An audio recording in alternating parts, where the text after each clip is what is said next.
आज Kukreja versus Kukreja case की final hearing है। देखना ये होगा कि इस हाई प्रोफाइल केस का नतीजा आखिर किसके पक्ष में जाएगा। आइए देखते हैं।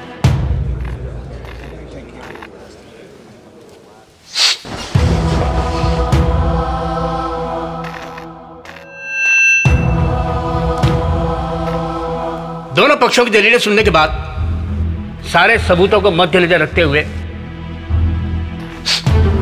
ये अदालत इस नतीजे पर पहुंची है कि कुकरेजा वर्सेस कुकरेजा केस में वी शुड